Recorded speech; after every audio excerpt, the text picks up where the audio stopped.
Good morning, brothers and sisters. I hope you're doing wonderful this morning. Thank you very much for tuning in. Please make sure you do subscribe for more videos. As you get used to listening to this podcast every single day, you will find your life beginning to get better. You will find yourself growing in wisdom because God is good and you are loved. Today's reading, we're starting with Proverbs Chapter 2. And it says, My son, if you accept my words and store up my commands within you, turning your ear to wisdom and applying your heart to understanding.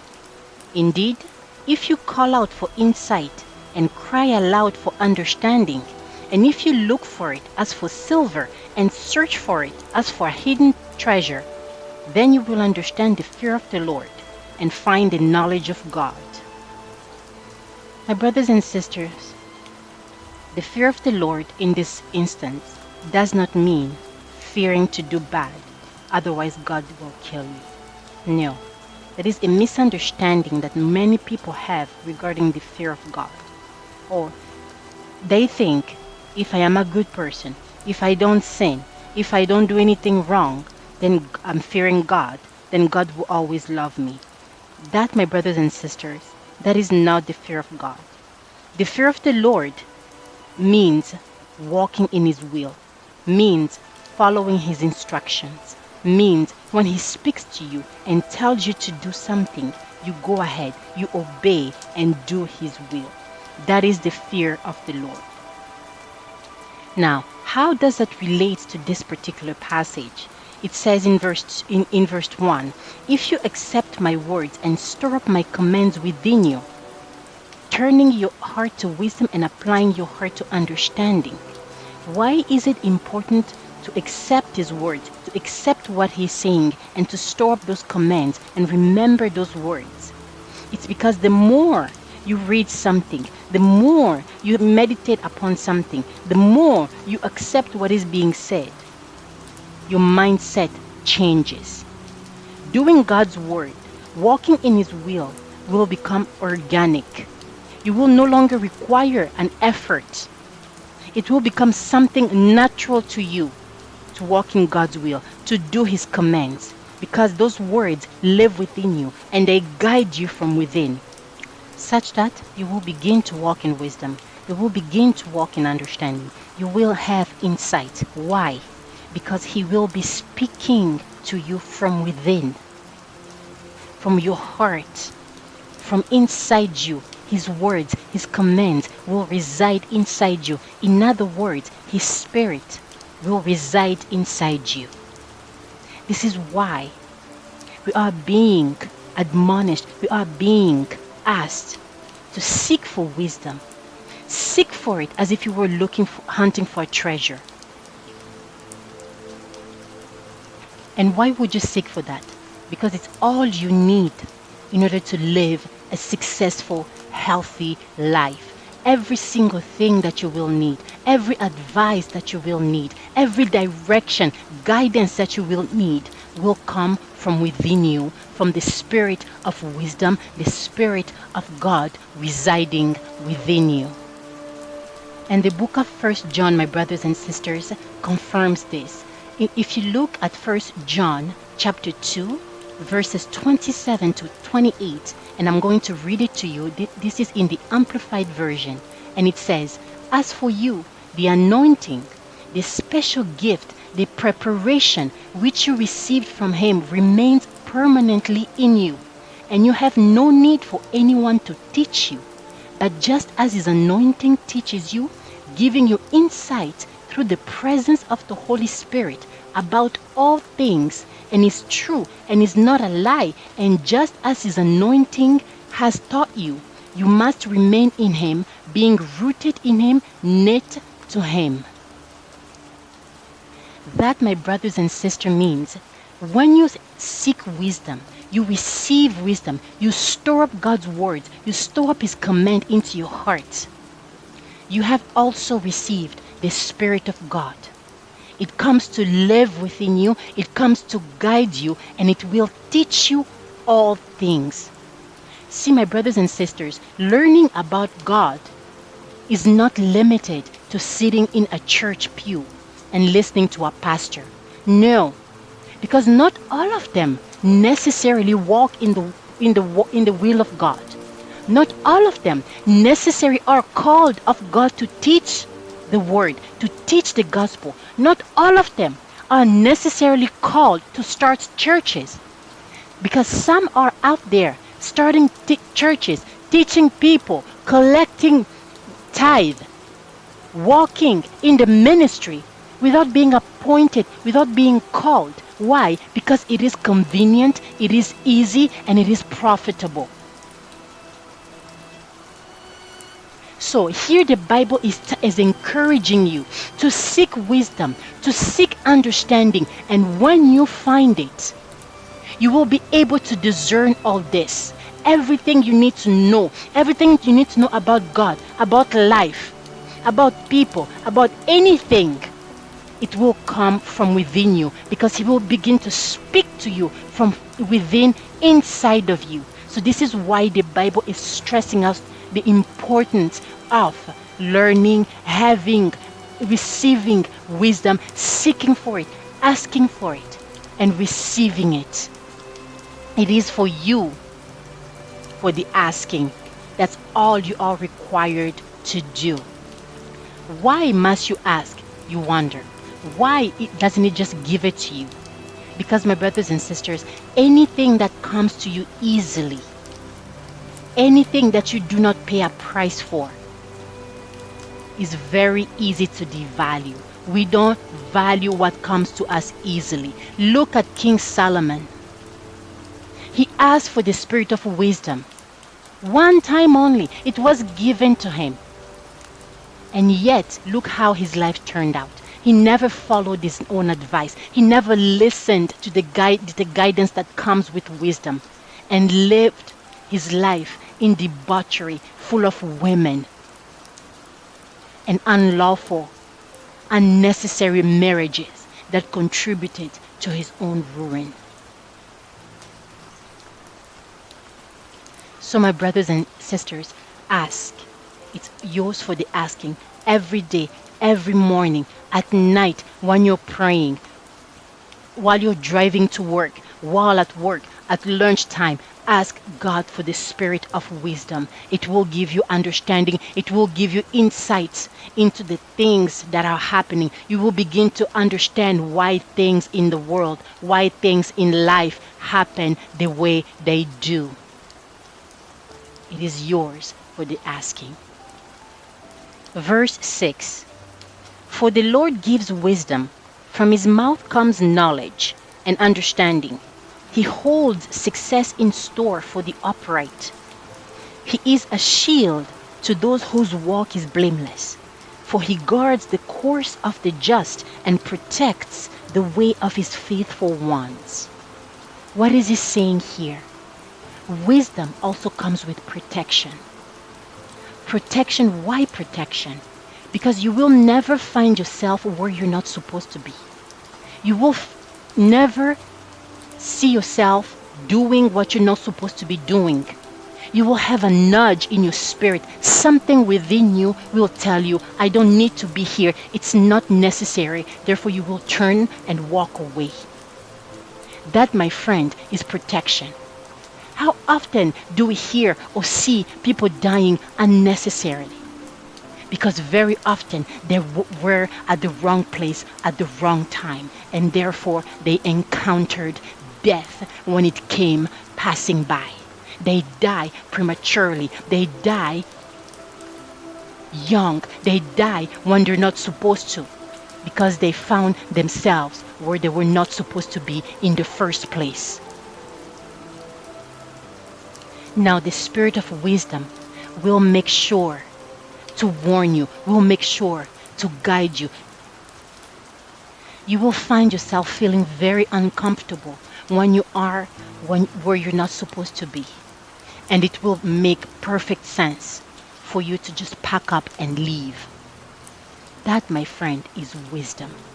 That's what the spirit of wisdom does for you. And if you go back up in verse 7, it says, He holds success in store for the upright. Yeah.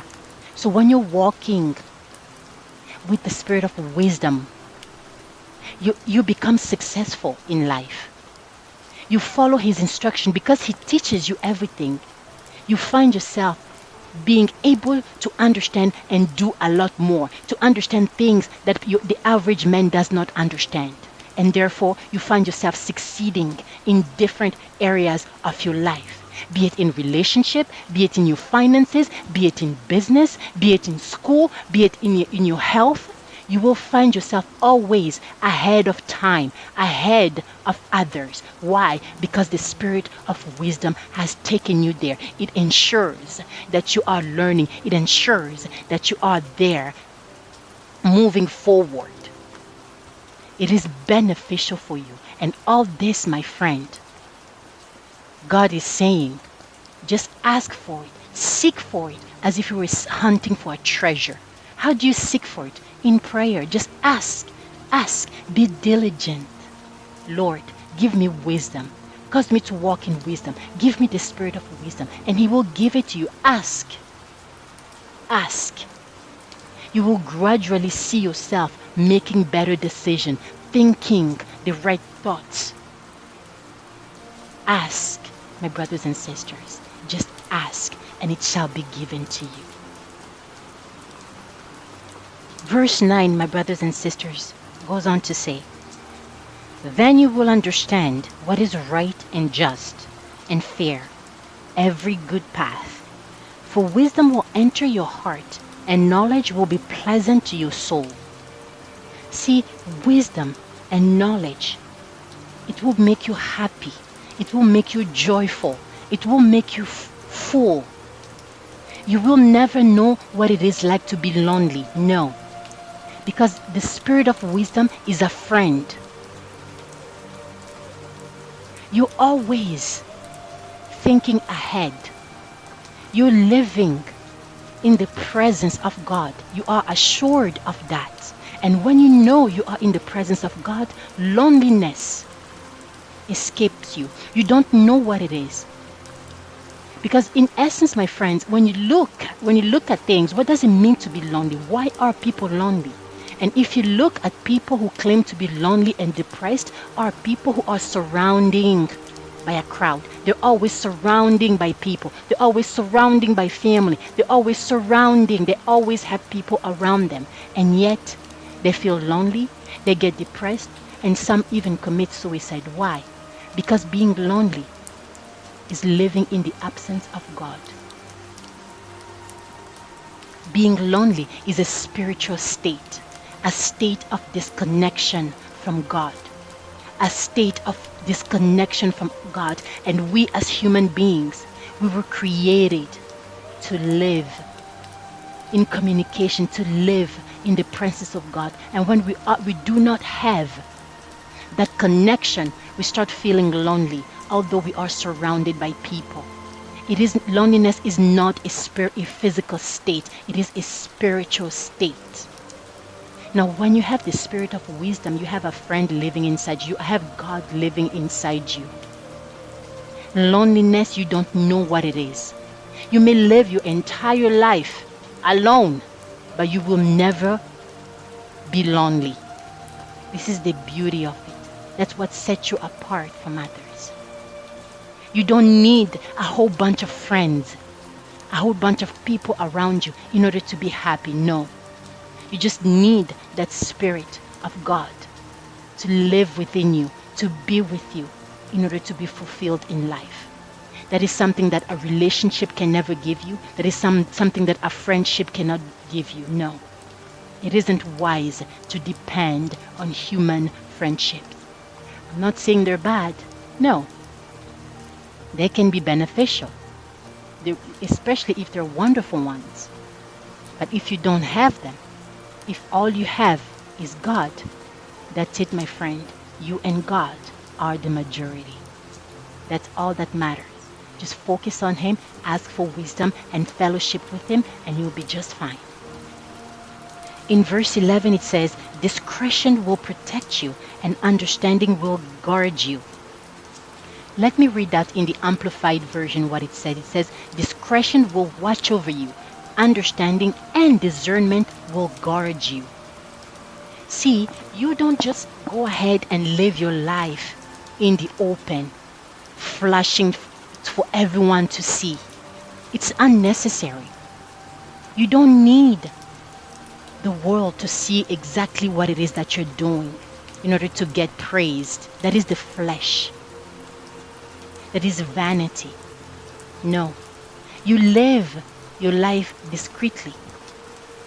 You cause changes discreetly. And when God decides to expose you, you will not need to seek for exposure. See, everyday heroes are not just those that watch on television making changes. I mean, if you watch TV, I don't. But everyday heroes, very often they are hidden.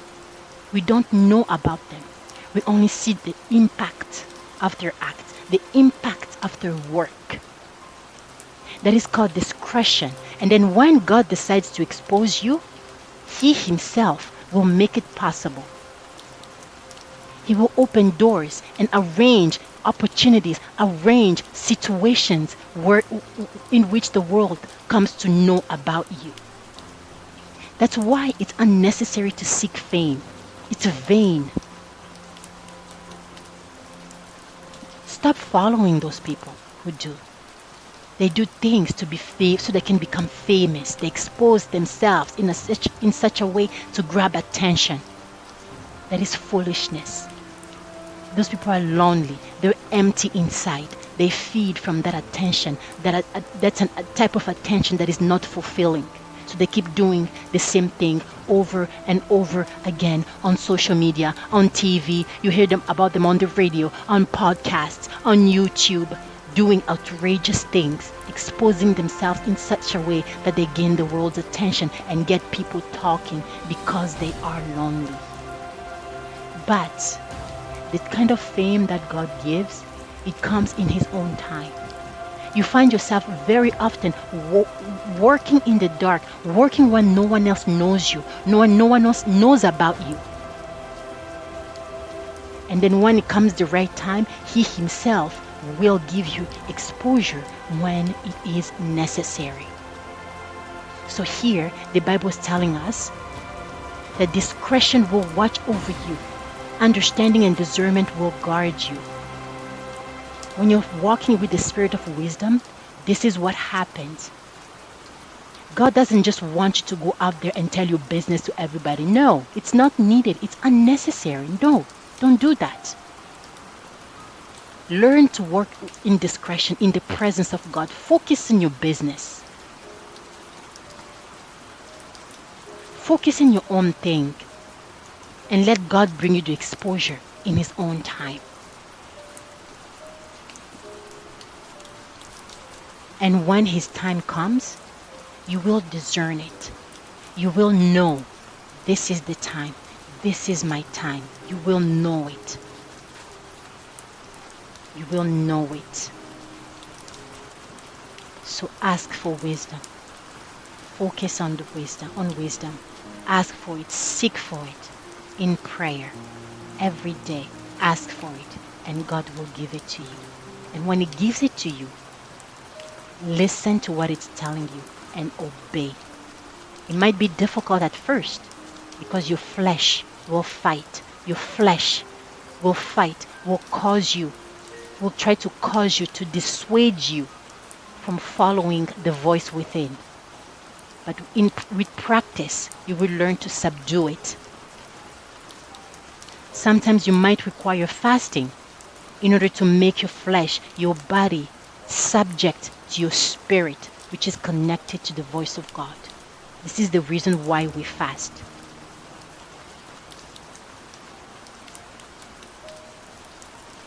We do not fast to get things done. No, we fast to make our flesh, our body, weak enough to such a point where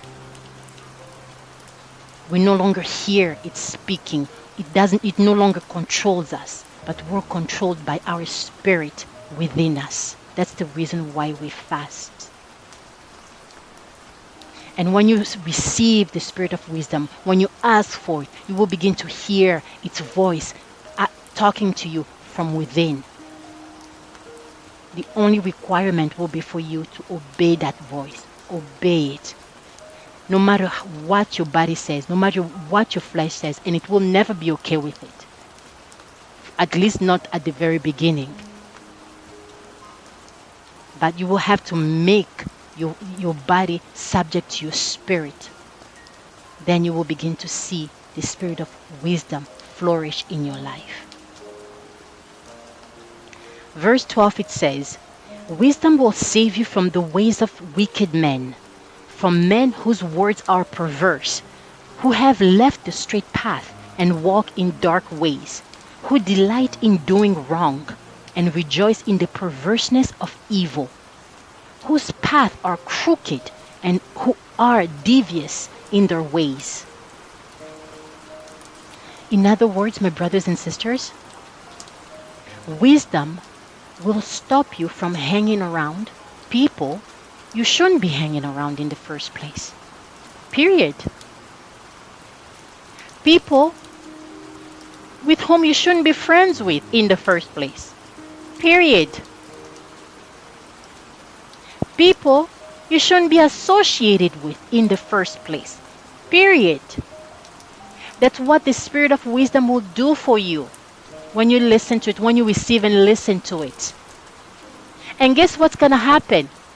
Once you begin to act this way, those around you, people who are affected by this, will start judging you.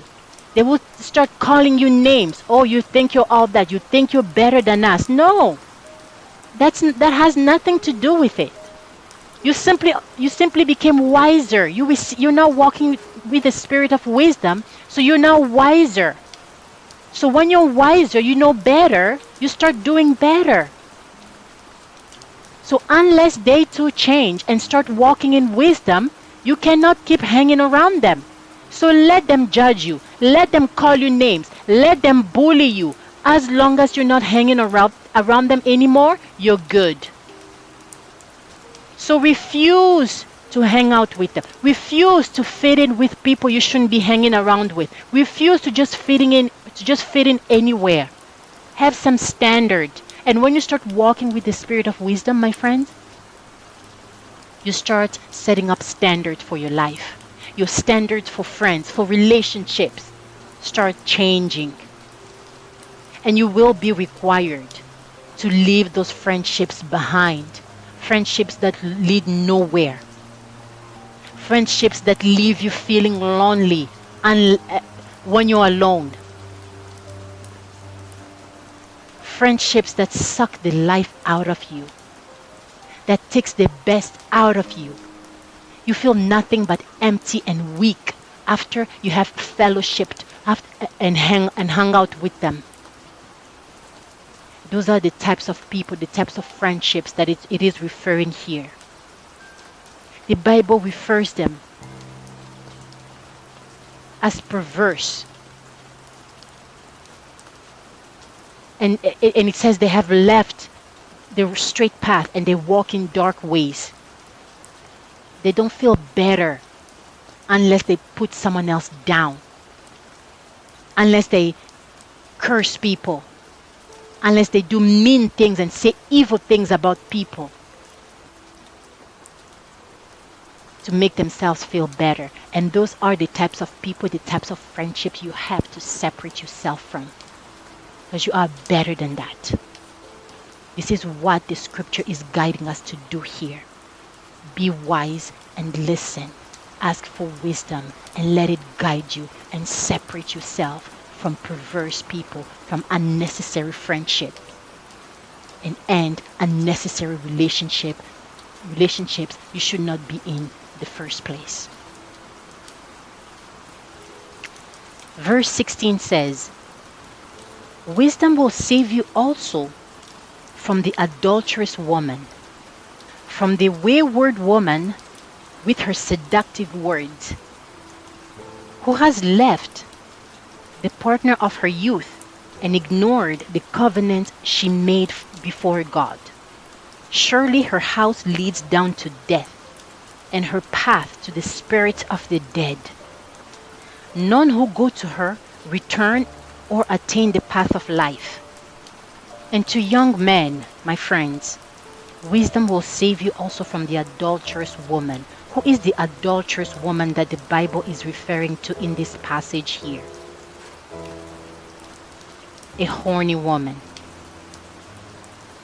A woman, she already has a husband at home or a boyfriend. She's already in a relationship, and yet she's out there always flaunting herself to the world, flaunting herself on the internet, flaunting herself out there in order to gain admiration from other men, in order to feel better. Such a woman, my friend, you will often see her in social media.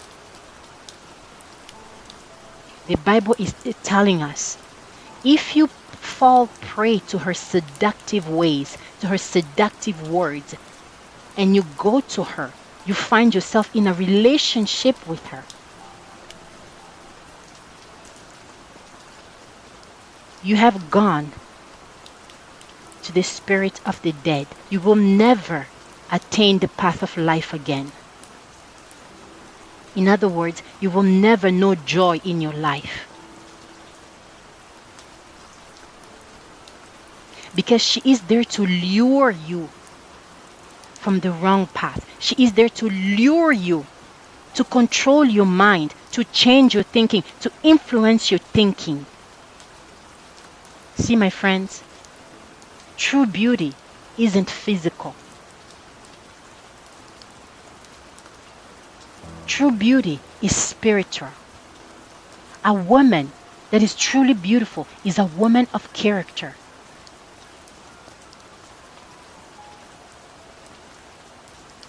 Her presence brings you peace. Her presence guides you in life. Her presence brings you closer to God. Her presence leads you to become the man or woman that you were meant to be, that you were destined to be in life. A man of impact, great impact. The Bible is warning you here. Do not fall for a woman because of her physical beauty and she lures you with her words. No. Because if that was the case, if that was the ideal, then we wouldn't have so many divorces between people. Hollywood is an example of that. The so-called most beautiful people in the world, and yet very few of them are able to keep a marriage going for longer than 10 years. Even 5 years or even 3 years. Quit allowing the social media, the TV, and all those set the standard for you, the standard for life, the standard for relationships, the standard for men or women, for the perfect partner. Quit that. Quit watching them. Quit following them. Get wise. Connect with people who are bringing value to your life. Connect people who are creating content on the internet or on YouTube or on Instagram that bring value to your life, that adds value to your life, that makes you be a better man, a better father, a better businessman, a better husband. Stop following people on social media who do not bring value to your life. How is someone posting a picture of themselves, let's say in a bikini, or in front of a nice house, a nice car, bring value to you? How? They're making money off you. Quit allowing that nonsense in your life. Wash your life. Wash it, cleanse it, remove yourself from unnecessary connections. You might think, oh, I have FOMO, which means fear of missing out. So what you miss out? So what? Are you afraid to miss out on a celebrity's latest selfie of themselves on a bikini? So what? So what? So what? See how vain that sounds? See how stupid that sounds? They are feeding you garbage. They are feeding you their flesh. They are feeding you their ego. So what if you miss out on that?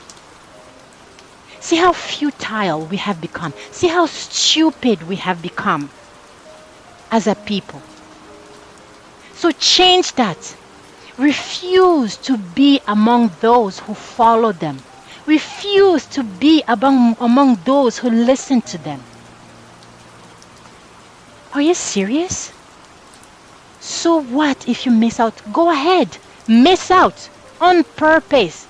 Disconnect. Stop following them in those social media platforms. They're making money off them, of you watching them expose their bodies to you, expose their behind to you. And in some cases, and I'm going to say it, those behind are paid for. Yes, those butt, those breasts, those lips, they are surgically enhanced. They went and paid for it so that they can easily manipulate you.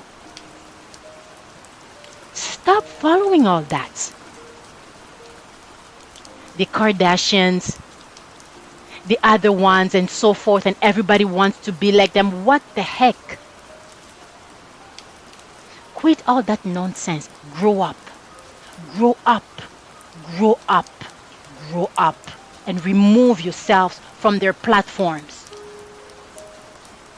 Be wise and remove yourself from their platforms. They are making money off you watching them expose their bodies. In other words, they're belittling you.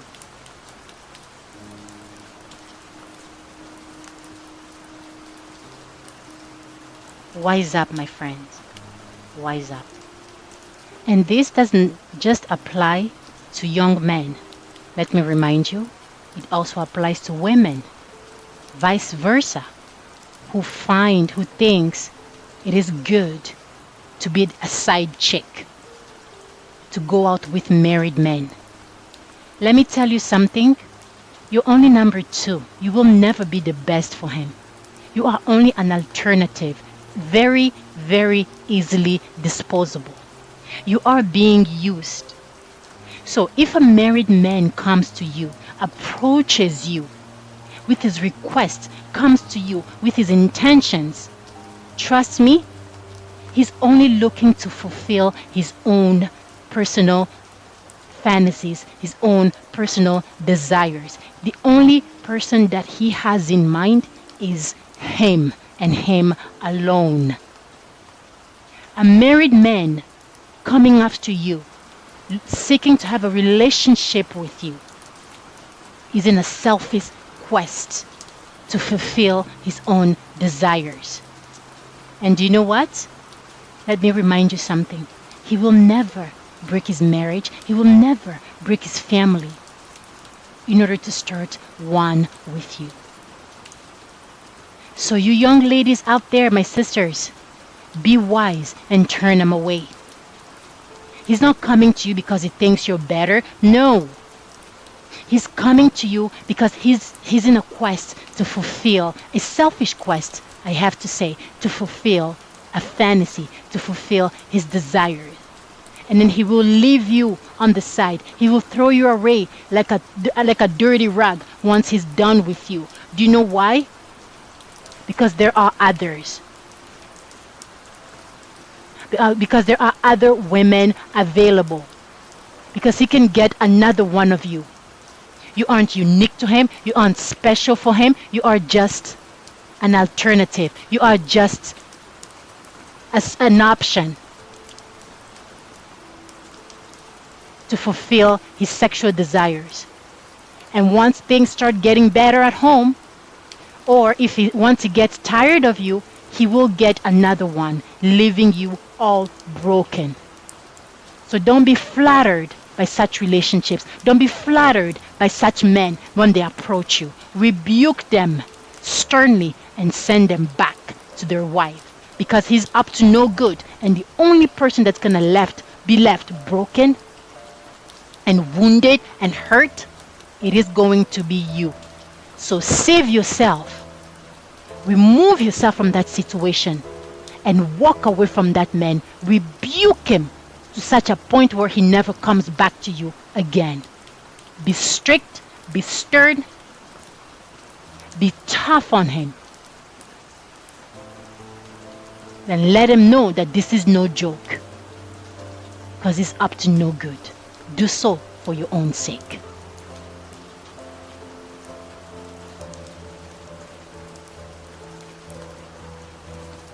We continue, verse 20. Thus you will walk in the ways of the good and keep the path of the righteous. For the upright will live in the land, and the blameless will remain in it. But the wicked will be cut off from the land, and the unfaithful will be turned from it. And this, my friend, concludes Proverbs chapter 2. Today's reading of Proverbs chapter 2. I hope you've learned something. I hope you've taken something from this, something new to apply to your life. I promise you, if you continue to listen to this, Proverbs from chapter 1 to 31st, by the end, you will be a different person, trust me.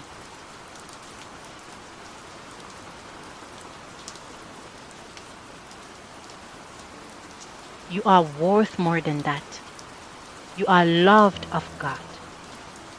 God wants you back in connection with Him. Learn to take the time. Cut off from social media for a while.